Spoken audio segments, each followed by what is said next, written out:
Greetings, friends, and welcome to the Musings from the Mount podcast, where we explore life's profound questions and spiritual insights. I am your host, Joseph Carenza.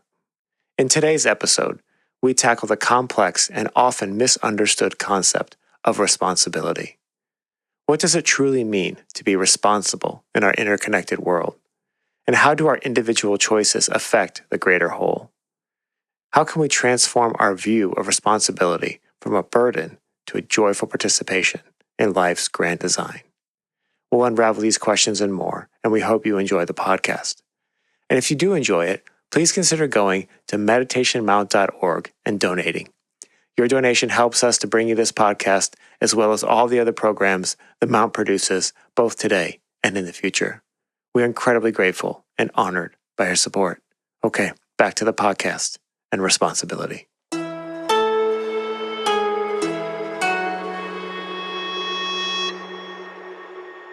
Usually when we start off the podcast, I usually come up with a question or two or kind of try to tie something in, but I think maybe we just talk a little bit about how we even came up with this idea of responsibility for a topic, Well, normally you and I sort of text back and forth on the evening before, say, hey, got any ideas for what we're going to do on the podcast tomorrow? Yeah. And then one of us says, how about this? Or I had a flash that this would be good. And then we texted yesterday evening, and I basically said, well, let me wake up in the morning and see what's there. Mm-hmm. I woke up in the morning and there was nothing here.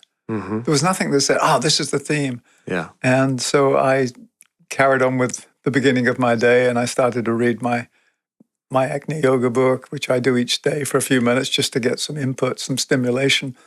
And part of me was going, oh God, I've got a podcast coming up. I wish I didn't have it. Maybe I could cancel it. And I go, hey, just a minute, what's going on? Why are you not responsive? Mm. And what does responsibility mean? Is it an obligation? Is it a duty? Is it a joyful response to life? Just a minute, Michael. Then it said, okay, Michael, the theme for today is responsibility, the ability to respond. Because I was going through this whole inner wrestling match. I'm not sure. Wouldn't it be easier just to say, oh, Joey, can we have a break today? Mm-hmm. Well, what would I do? It wasn't because I needed to do something else, but it was just because there wasn't that responsiveness in me at that very moment. And then it shifted within a few minutes. But then I thought, what does it mean to be responsible, Joey? What does it mean for you to be responsible? I love how you just broke that word up into two words, response and ability. I just imagine those words up on a chalkboard, and when you start to think about that, you really what's your ability to respond is amazing. But for me, responsibility always takes on both a macro and a micro kind of approach. And we talk a lot about interconnectedness here, about being fractals of the one. And so that brings up all kinds of issues about free will, about moral imperatives, about personal freedom, collective responsibility. I mean, to me, the questions just start flowing in. And but one of the things I think about too is what's the role in karma in shaping our lives and opportunities, and how does that factor in with free will? This is the whole butterfly effect of causality. What do our individual actions, responsibilities, how does that affect the greater whole? The reality is that everything we think and say and do affects everything. Mm-hmm. That's the reality. Now, how does it affect it depends on the nature of our response, the nature of our actions, whether it comes from a place of kindness, or whether it comes from a place of separateness. So the fact is that energy follows thought. We know that. Mm-hmm. Everything we think, say, and do affects everything else. So what is our responsibility for the well-being of the whole? As you said, there are different dimensions to this. There's the micro and the macro. I like to think of it as being different spheres of responsibility. Mm. My first sphere of responsibility is Michael, the universe of self called Michael. I'm responsible for that. But it's not an isolated unit. I'm responsible for that so that I can respond to a greater sphere. And that would be the sphere of my humanity, my fellow humans. So we can create together beloved community. We can create the bodhisanga. We can create something where there is coherence and interconnectedness, as you just said. Well, whose responsibility is it to create that? Well, it's every aspect of the human family, i.e. every individual human being eventually has to willingly and consciously say yes. And then the next sphere of responsibility would be our ability to respond to the needs of the planet. And it's evident now with the whole global warming, the extreme weathers, we need to respond and do something. Apathy is unacceptable.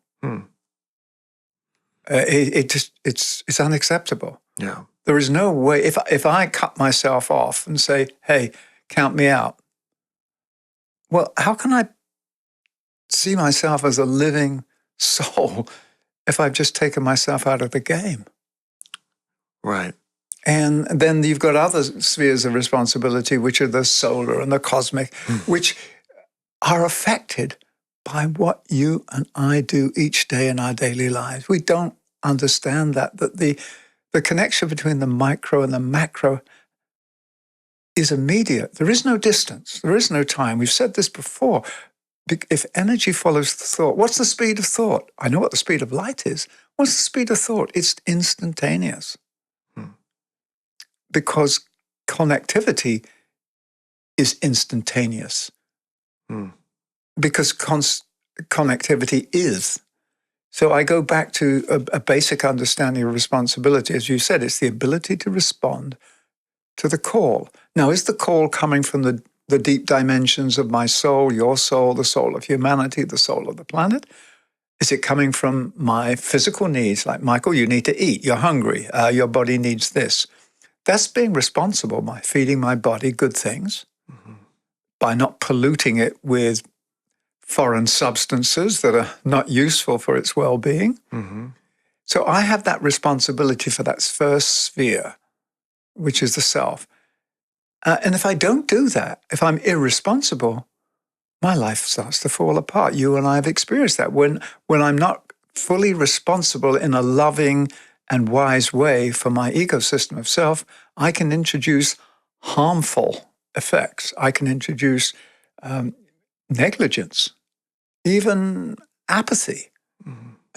And it simply means if nobody is there stewarding the ecosystem or intentionally generating goodness and well-being and being responsible, i.e. responding to the needs of that ecosystem, it's going to stagnate. Stagnation is what happens when you cut off the life thread. Stagnation is the return to the state of putrefaction, a state of decomposition, a state of chaos, which is the green soup out of which new order arises. So responsibility isn't, well, I'm not sure if I want to be responsible. Non-responsiveness sets in motion certain karma. And we've said karma is not a punishment. Karma is this elegant classroom that life continually provides us for learning the lessons. What lessons do we need to learn? Well, that depends on how we show up in life. If I'm not willing to participate and be responsible for the health of my own being or my neighbors or for the planet, if I'm here and I don't care about polluting the planet, there are consequences to my action. The thing is, it isn't just I that suffer. We all suffer. And then when you realize that I actually can create a collective karma and a collective burden on the shoulders of our one humanity by my actions. Now, I'm not saying we should be fueled by guilt, but by awareness. So for me, responsibility is not a burden. It's not a burden. It's a choice that guarantees the evolution of consciousness. Because if I don't respond how can life continue to evolve? Because I am an active component of life. Life is counting on me, accountability. It's counting on me, responsibility, accountability, to be an active player, to be all in, as they say nowadays. Yeah. Which brings up for me, and this was something that was coming up for me when I was thinking about this topic, is sort of the intersection or Venn diagram, or however you want to put it, of, so you have a free will, like karmic responsibility, personal responsibility, but also then how does the factor of non-attachment, like how do you be responsible? How do you show up in a way, in like sort of the Buddhist idea of non-attachment? Well, it's non-attachment to things so that they don't become an anchor. Mm-hmm. They don't become the chains that bind you to the wheel of rebirth. That's what the Buddha says about attachments. Attachments are the chains that bind you to the wheel of rebirth. Mm-hmm. I.e., if you haven't yet learned your lessons, then the graciousness of life says, hey, why don't you come back and we've got more classrooms for you to enter. Mm-hmm. So once again, karma is not a punishment. It's a setting up of the classroom so that we can evolve consciously. Mm-hmm. We determine the speed of our own evolution, and yet there is a pressure because the planet itself is going through this amazing process of revelation and growth. Mm-hmm. It is being responsive to the call of its solar nature. Mm-hmm. So if we're part of a living planet that is being responsive and responsible to a solar call, we're part of its body and we're going to feel that pressure. We're going to feel that activation. The question is, how do we respond to the activation? Your question is perfect. It's like, so where does free will come in? Mm-hmm. Yeah, it always comes back to me for the free will or the illusion of free will, or how does, and what's your responsibility, what to answer the call to action? Well, as I said in a recent podcast, it's not whether we respond to life, it's when we choose to respond to life eventually. Mm-hmm. Yeah. So for me, if I can think of myself getting up in the morning and say, hey, I don't have to do it if I don't want to, that kind of thing. No, I don't have to do anything. You can't tell me what to do. Mm-hmm. Which is true. We have that freedom to say no, to say yes, to take ourselves out of the game for a while. The question is, what are the consequences of non-responsiveness, or, in its extreme, irresponsibility? Mm-hmm. One of the things that the Agni Yoga teachings is really hot on is half-heartedness. Okay. Mm-hmm. They said there is no place for half-heartedness. You either do it or you don't. It's like the classic thing. Joey, try to pick up that chair. You can't. You can't try to pick up the chair. You either pick up the chair or you don't. Yeah, that's the Yoda-ism. This is do or do not. There is no try. Thank you. Yeah. There is no try. And so this is what we're faced with now. So when it says half-heartedness, it means we're not fully engaged. Mm-hmm. So being responsible is being fully engaged in life. Now, there may be reasons why we've had enough. It's too much. We can't handle it anymore. And we call a timeout. But when that timeout becomes the norm, we slip into something that is called indolence, laziness. And this is where Agni Yoga, it gets a little strict. It's it's a whack on the side of the head with a roshi stick. Mm-hmm. There is no place for indolence, laziness, half-heartedness. It's basically saying, look, we actually prefer people that go in the wrong direction and make a mistake, or actually want to oppose us because there is movement. We know how to respond to movement. But this jello-like mass in the middle of apathy, there's nothing we can do. We can't stir it into action.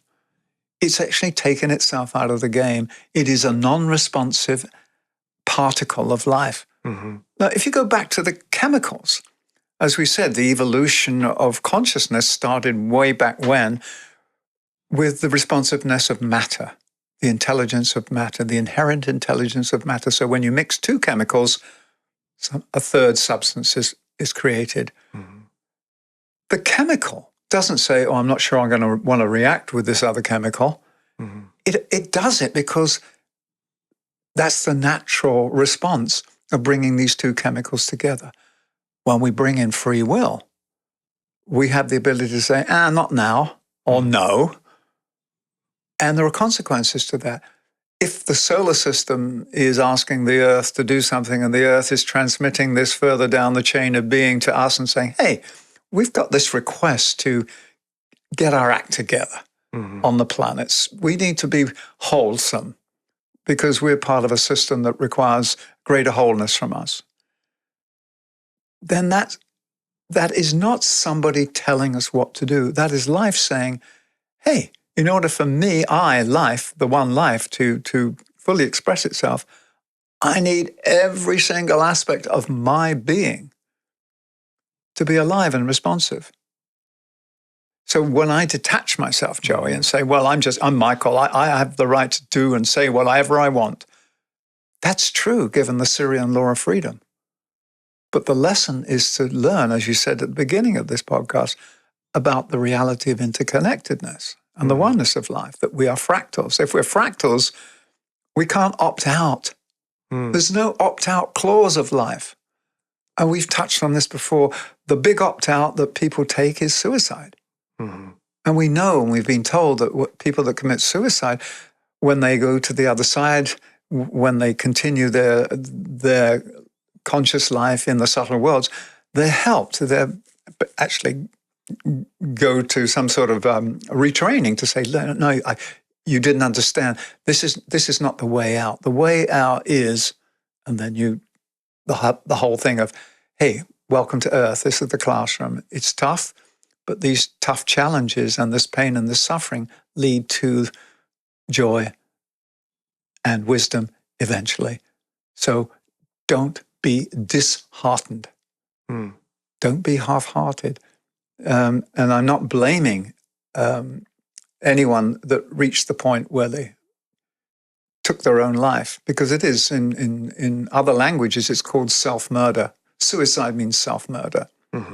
And it's not that you go to prison for the rest of your life for doing it, but it's a serious offense, because what you've done, you've not realized that I am a responsible aspect of the universe.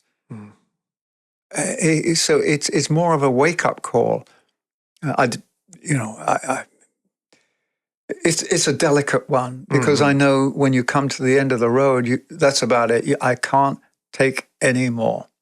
It's also interesting when you look at culturally, from I'm thinking of sort of the Japanese period of where when people would take themselves out, either politically or if you're obliged to, if you lost a battle or you let down your governor, you would commit ritual harikari. Yes, and that's an interesting idea. That's different, because it's to serve the good of the whole.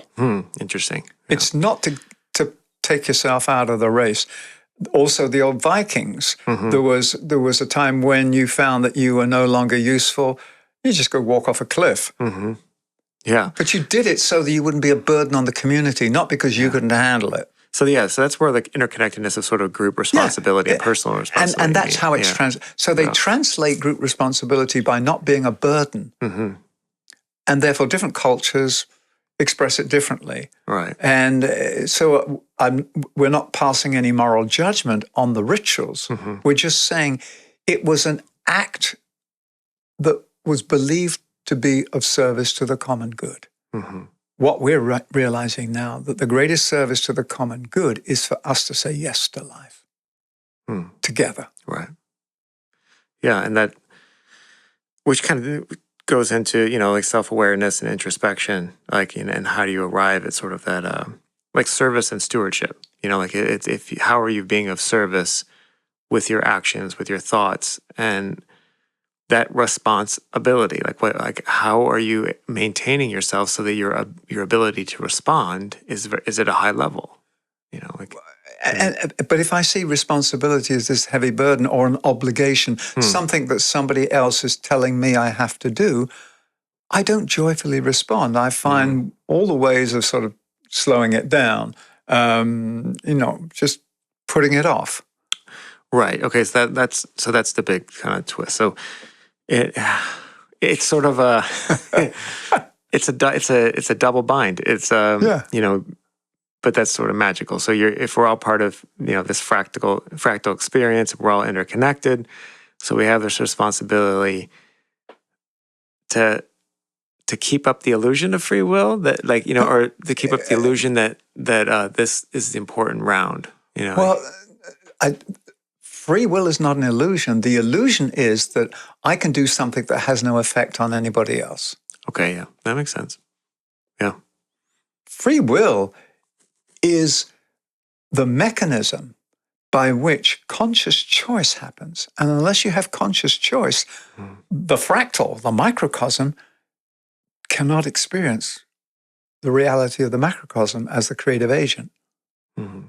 I mean, that's why we're given free will, so that each aspect can say yes without being forced to or coerced by an external force. Mm-hmm. When you have external coercion and no free will, you're not responding to life.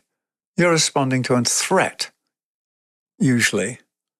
A life-threatening situation that somebody says, if you don't do this, you're going to die. You're going to be in prison for the rest of your life. Mm-hmm. You have political prisoners. You have prisoners of conscience. So free will is that gift from the universe that says, hey, you get to choose. But what are you choosing? Are you choosing to say, I'm not part of life? Well, no, that's a given. You are part of life. Otherwise, you wouldn't be here.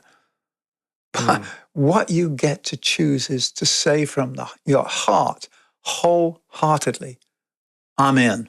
I'm here. I'm here and now. And so that's the free will. It's not whether we're part of life. It's when we say and how we say yes to that. That's how I hold it, Joey. I mean, other people may have other interpretations, but free will is not a battle of the wills. Okay. I mean, but how do you balance personal freedom and collective responsibility in that sense? Like, by realizing all these spheres of responsibility, from the self to the one humanity to the planet to the solar, are all interconnected. Mm-hmm. Yeah. So even there still is even room for the person who the old exception that proves the rule. So there's room for that person to choose not to participate, and it gets balanced out in them. Well, it gets balanced. It gets balanced out, like somebody else picks up the slack.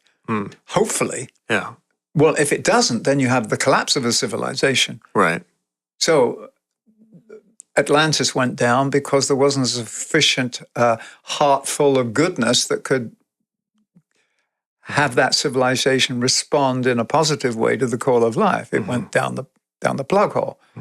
The same thing. There comes a point where there is no structural integrity. The field collapses. But we can hold each other. I can pick up, okay, sorry, you're sick today. I'll pick up your shift. I'll help you out. But if you've checked out and expect me to carry your load or your responsibility for the rest of your life, sorry, brother. That's not how I help you. That's called colluding. Yeah. Well, I mean, that it brings to mind this phrase that you've said before, and I think it applies here, is like, the concept of am I my brother's keeper? Yeah. And so that this is an area where responsibility is a key factor.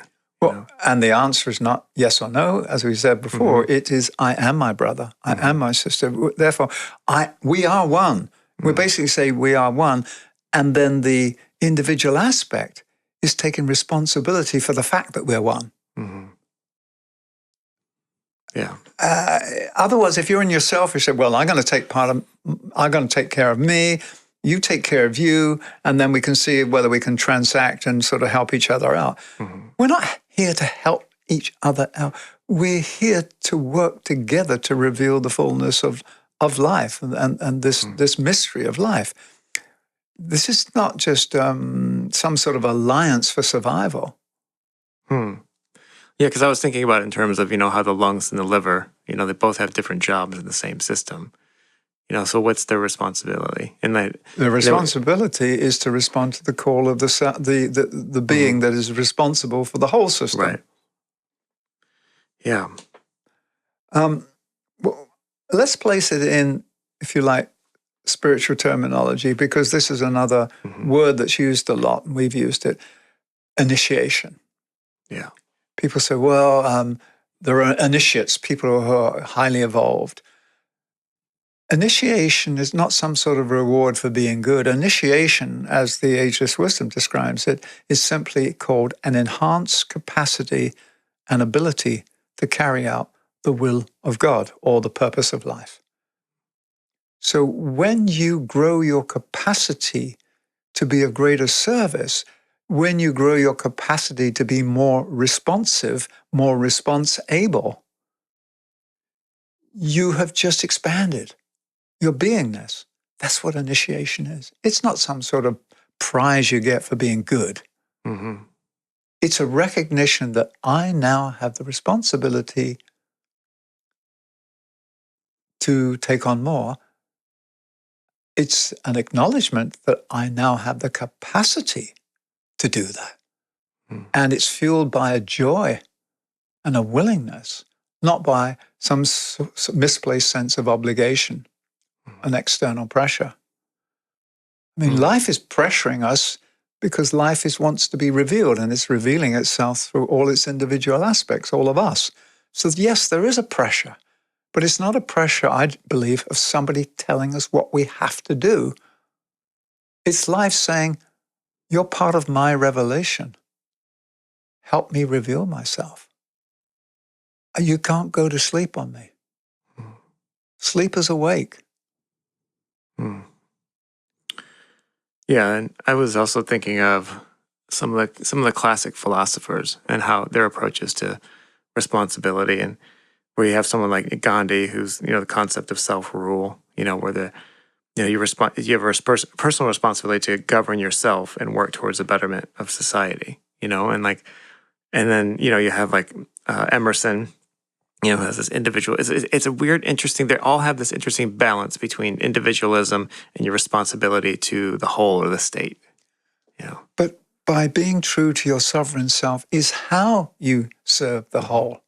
I don't serve the whole by going out and dishing out food. Yes, that's one aspect. But I serve the whole by being whole myself, because I add to the wholeness of the greater whole to the degree that I can be whole, that I can be responsible for myself and our relationship.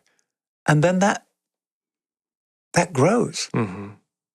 So then we have the capacity of the one humanity to respond to its place within the greater scheme of things, within Earth, within the destiny of the planet. So we're not here just to survive and get along with each other so we can trade and have enough food. That's the basic meeting of human needs. The spiritual destiny of humanity is to be part of this connective tissue that allows the purpose of the planet to be fulfilled. That's a deeper existential question that has to be addressed. And that's a calling at a very deep level. And you can only hear that call when some of the other needs will be satisfied. It's very difficult to hear it when you're starving, when you're homeless, when you're this, when you're that.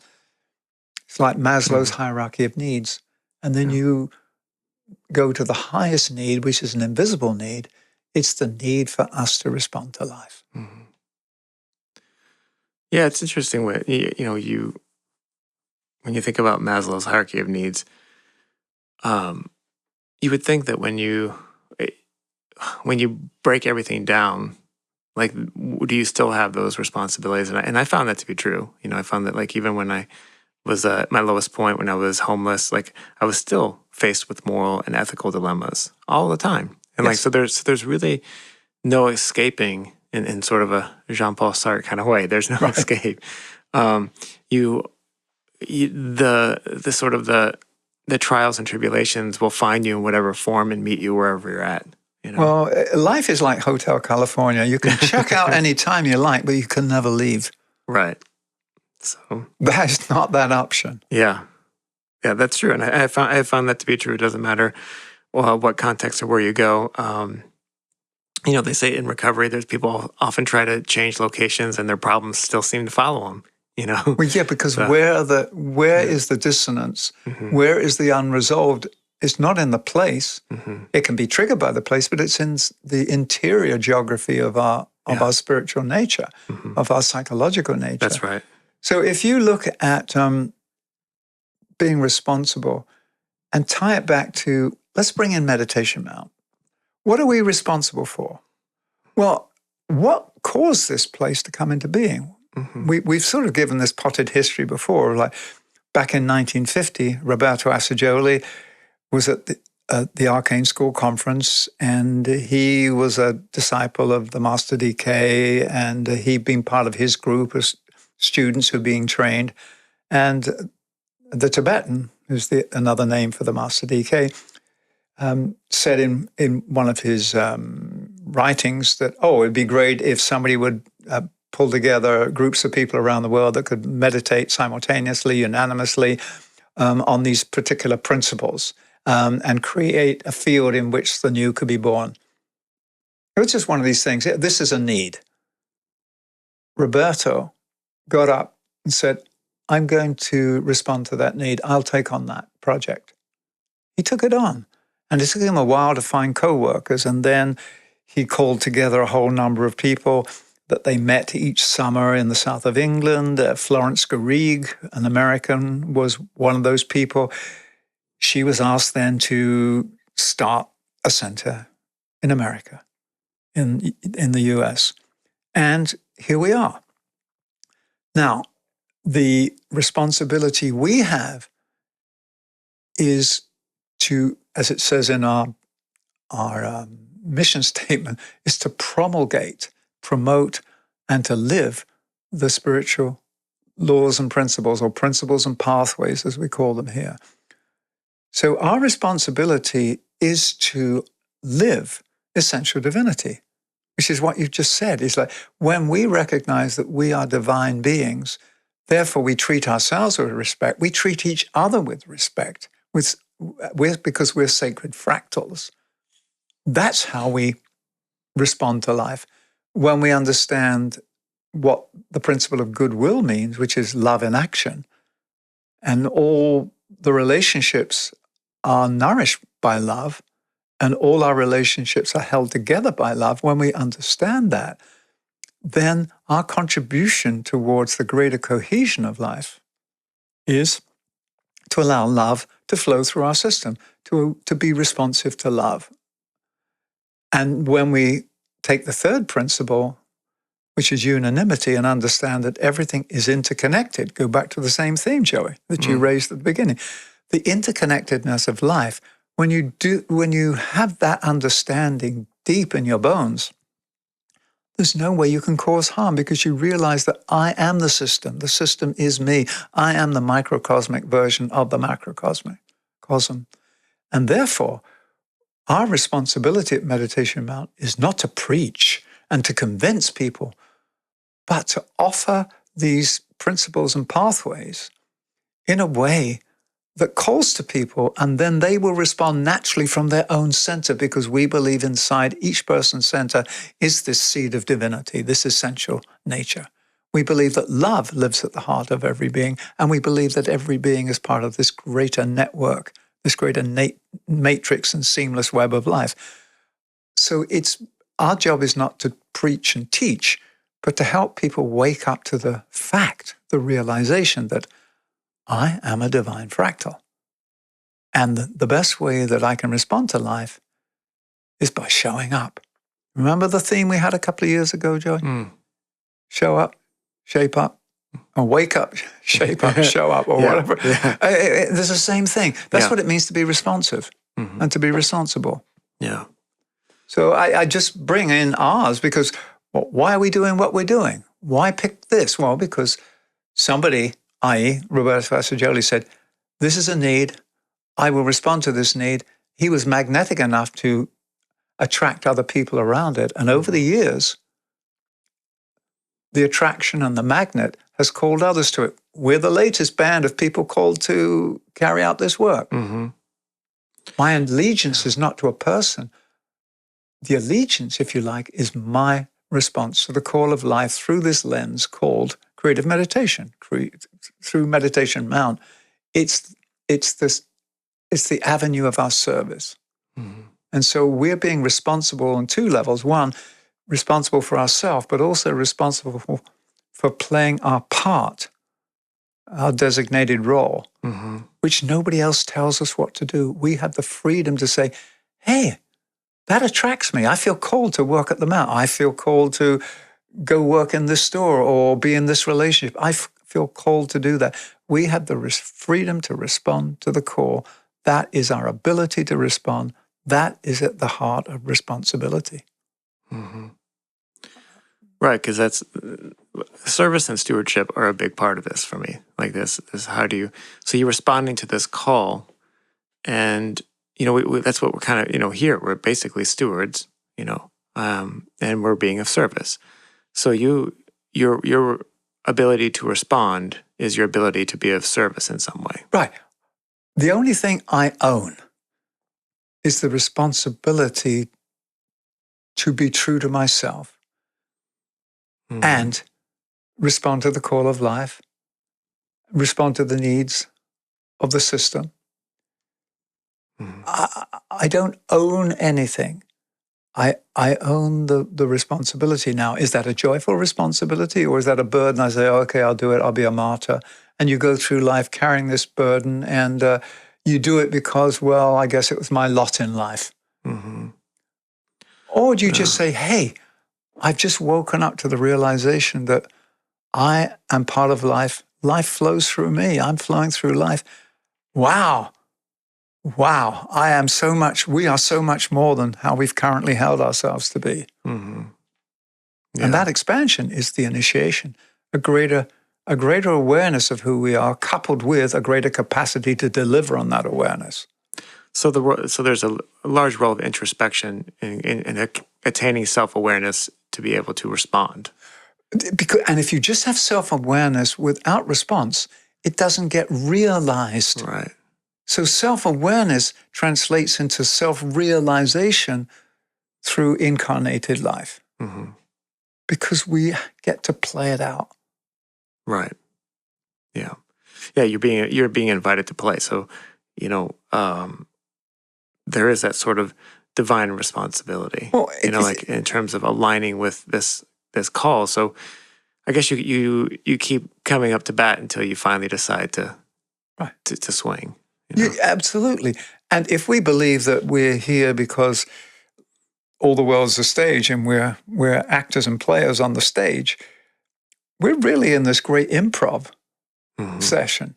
Yeah. This is improv theater. The question is, in improv, do you participate or do you become a spectator?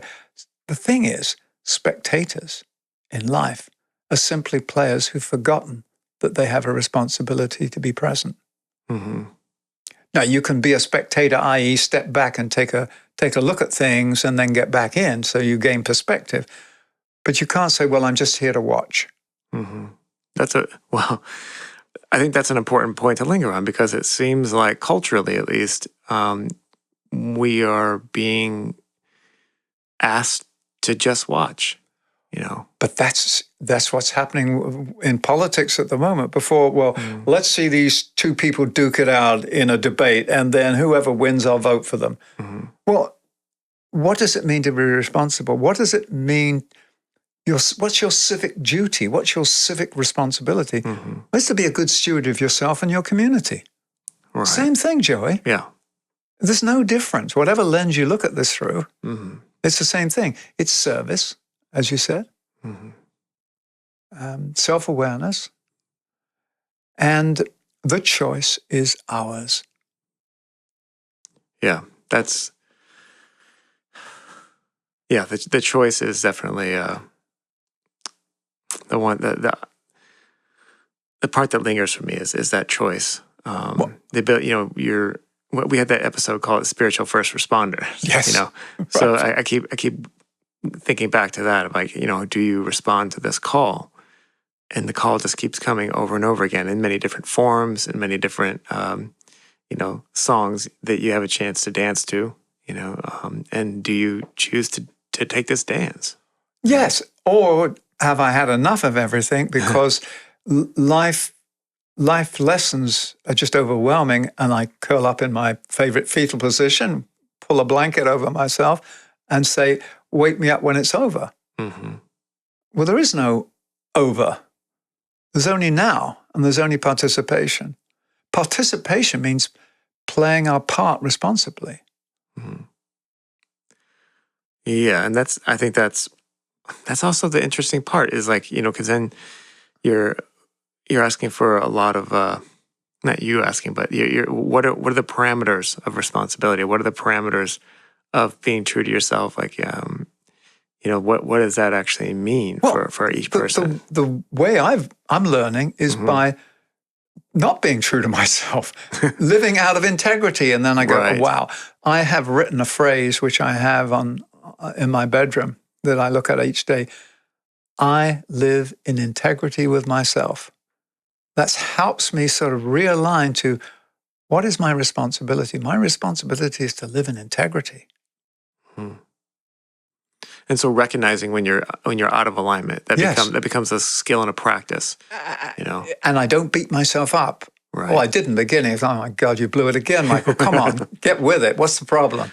What's your problem? Yeah. The problem is I'm not being kind to myself and tolerant. But tolerance doesn't mean just being slack and lackadaisical.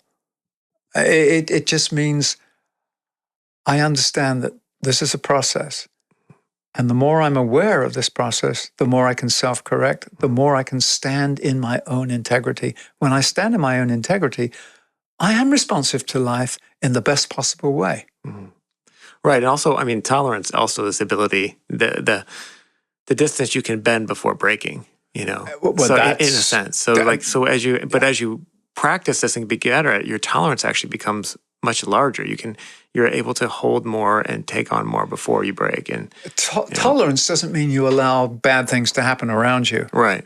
For instance, if I'm in a store and somebody starts hitting a child or whacking a dog or whatever, I'll intervene. Yeah. Because that's not right. Yeah.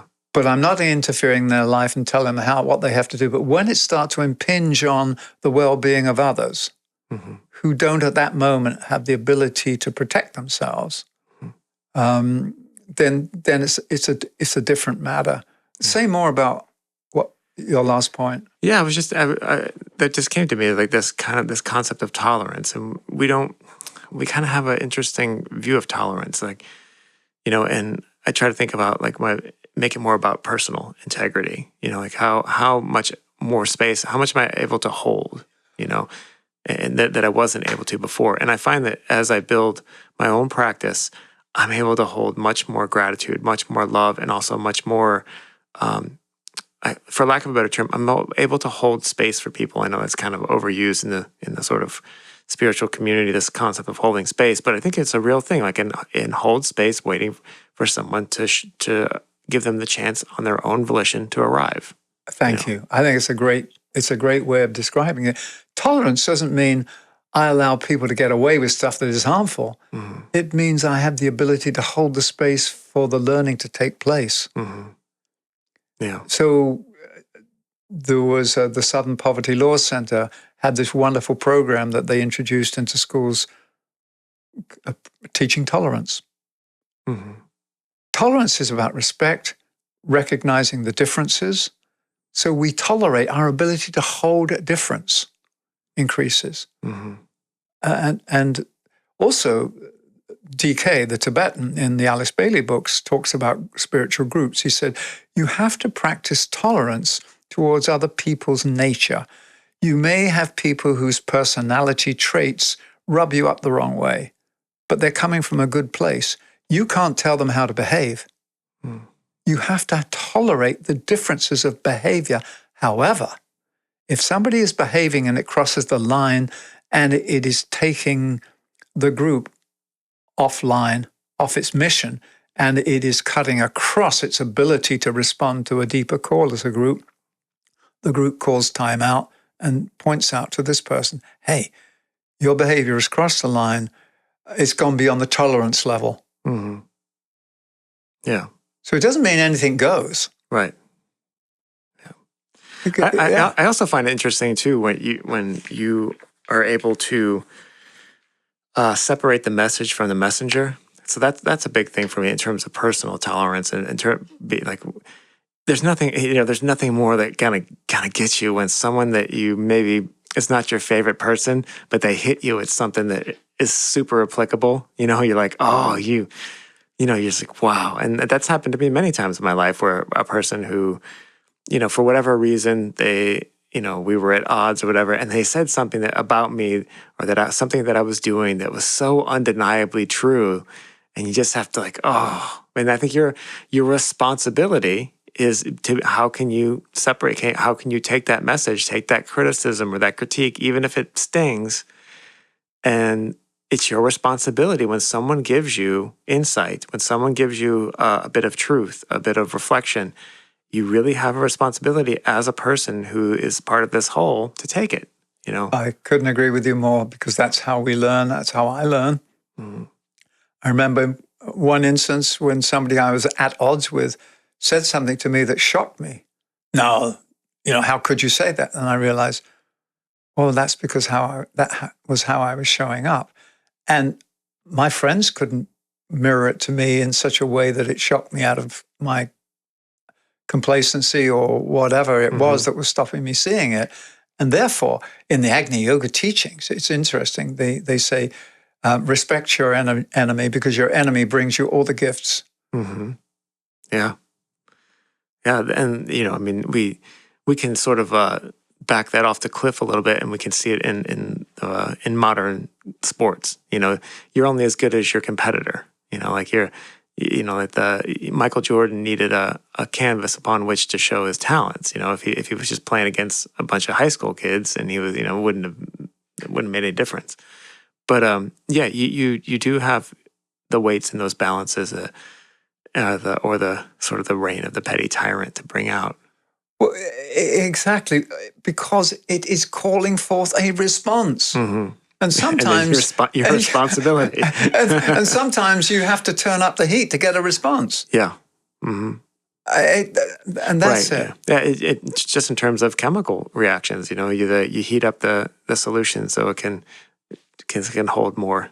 Well, and we talked about this. You get to a point of supersaturation, mm-hmm. and then it crystallizes. Right. So there is a point where things break out, where things happen. We're talking about how do we realize that each day life is calling to us, and how do I wake up each day and saying, how can I best respond to the call of life, the call that's coming from my center, the center of our humanity, the center of the planet, the center of whatever the center is. Mm-hmm. The center is the creative center, and we are still part of the original creation. Creation has never stopped. It wasn't that the world was created and now we're living in it. Mm-hmm. This is an ongoing act of responsibility on behalf of the Creator, responding to who knows what. This goes beyond our ability to comprehend. Right. Yeah. But it is. We kind of talked about that before the podcast. That this is a dynamic system. This is a dynamic. So this responsibility system, this interconnectedness it's ongoing, dynamic, and evolving. Yeah. So I think anybody sitting or standing or driving, whatever you're doing, listening to this podcast, is like the question is, how do I, first of all, what does responsibility mean to me? Is it a burden? Is it something I shy away from? Or is it an understanding that I have the power to say yes to life? Yeah. Actually, I have the power to say it, not that I'm forced to. And with that power, because you realize that, oh my gosh, I'm being invited into something that I already am, but I can't realize that until I say yes. Until I respond to the call. The call is not the outworking of it. The call is the first invitation to the dance.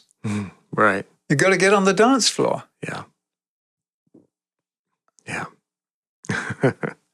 It's interesting that this Olympics had the first breakdancing gold medals issue. Yeah, and the last apparently it's not going to be in the next. It's not going to be in the next Olympics. Well, they often test out a few different things, but it was a lot of fun because you got a lot of people doing things that they're responding to. Yeah.